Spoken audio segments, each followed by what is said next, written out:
ये हरीम के कपड़े तुम्हारे पास क्यों हैं? वो मैंने तुमसे पूछा मेरी बेटी के कपड़े तुम्हारे हाथ में क्यों हैं? ये उन्होंने खुद दिए हैं मुझे। रखो ही नहीं यहाँ और जाओ यहाँ से। रुको। जी सहर को भेजो मेरे पास। जी ठीक है।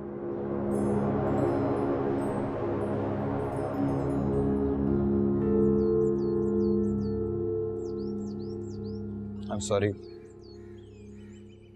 आप क्यों सॉरी कह रहे हैं? गलती मेरी थी, सॉरी भी तो मुझे ही कहना चाहिए ना। नहीं, गलती मेरी थी, मुझे देखकर चलना चाहिए था। आप सामने से आ रही थी, मुझे नजर ही नहीं आया, पता नहीं मेरा ध्यान कहाँ था। दर्द तो नहीं हो रहा? नहीं, खैर गलती मेरी थी, रहने दे। चलो शुक्र है शीशा ज्यादा अंदर नहीं गया, वरना हो सकता है डॉक्टर को ही बुलाना पड़ जाता। वैसे आप कोशिश कीजिएगा कि थोड़ा आराम करें, कुछ दिन काम ना कीजिएगा।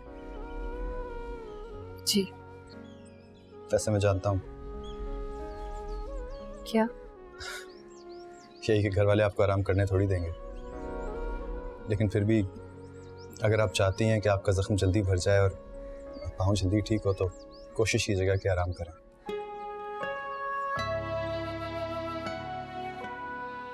चलिए मैं चलता हूँ।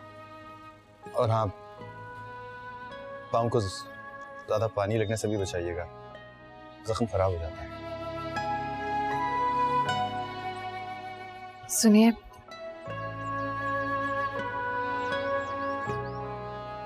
आपका बहुत शुक्रिया।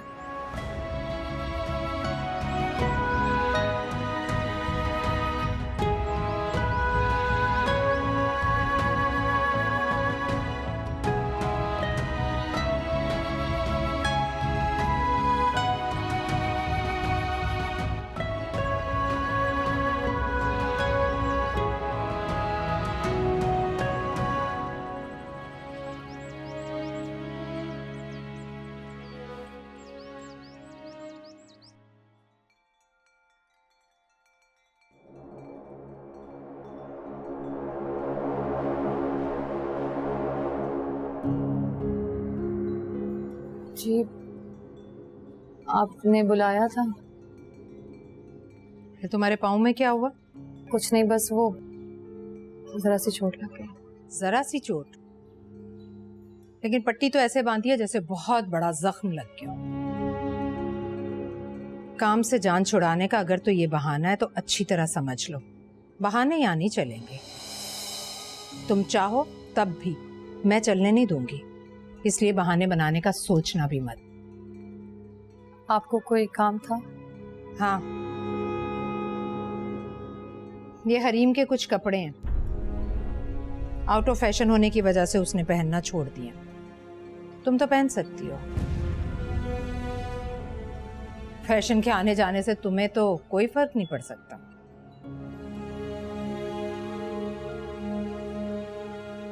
उधर क्या देख रही हो? मैंने जो कहा है उससे तुम्हें इनकार है? अगर इनकार करना चाहती हो तो ऐसा सोचना भी मत। इस घर में तुम्हें मेरी बेटी की उतरन भी पहनने को मिल जाए तो गनीमत समझो। खुशनसीबी है तुम्हारी, वरना मैं तो तुम्हें इस काबिल भी नहीं समझती। मामा चुप रहो, जरूरी नहीं कि तुम मेरे हर फैसले के बीच में टांग अड़ाओ।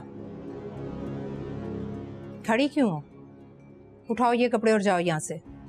इससे ज्यादा की इस घर से अपने लिए तवक्को भी मत रखना।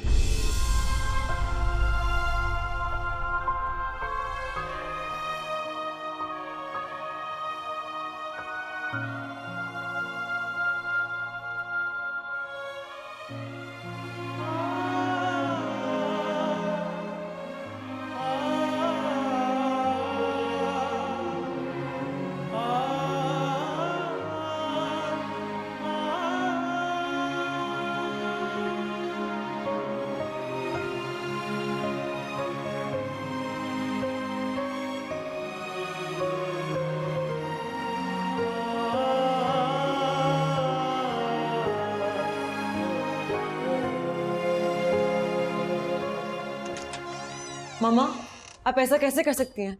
क्या सोचेगी वो मेरे बारे में? मैंने वो कपड़े फरजाना को दिए थे। और मैंने उसे दे दिए जिसका वजूद मुझे फरजाना से भी ज्यादा नागवार गुजरता है। मामा, आपने ऐसा क्यों किया? आपने उसकी नजरों में मुझे छोटा कर दिया है। मेरी समझ में नहीं आता कि तुम उसकी नजरों में अपना कद क्यों बढ़ाना चाहती हो।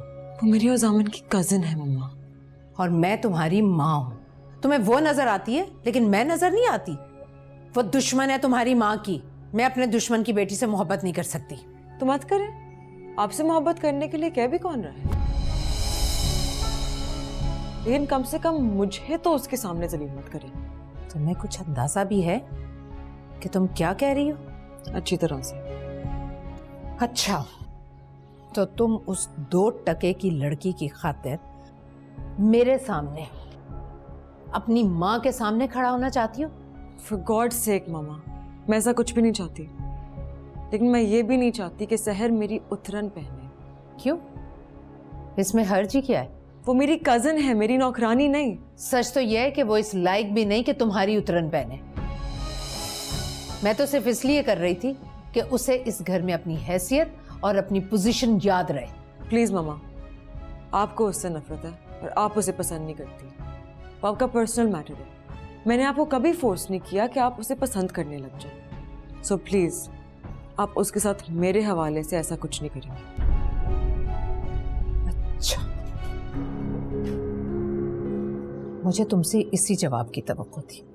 लेकिन मेरी एक बात याद रखना, जितनी तुम उसकी साइड ले रही हो, उससे मोहब्बत जता रही हो, उसे जामिन और राफे के साथ आउटिंग पर ले जा रही हो, ये सब भी ठीक नहीं है। ओह, तो असल में आपको इस बात का गुस्सा है कि हम उसे अपने साथ आउटिंग पे ले गए? हाँ, जाहिर होना भी चाहिए क्योंकि उस लड़की की इतनी औकात नहीं कि वो मेरे बच्चों के साथ आउटिंग पर जाए। खैर, उसे तो मैं बाद में देख लूंगी। लेकिन तुम मेरी एक बात याद रखना, हर चीज में आना रवि में अच्छी लगती है। अपने से कम हैसियत लोगों को सर पर बिठाना बाज़ औक़ात नुकसानदेह साबित हो सकता है। और मैं तुम्हें इसी तरह के किसी नुकसान से बचाना चाहती हूँ, इसीलिए ये सब कह रही हूँ। और बस इस मौजू पर एक और लफ्ज नहीं। अब जाओ यहां से। मेरी बात, मैंने तुमसे कहा जाओ यहां से, जाओ।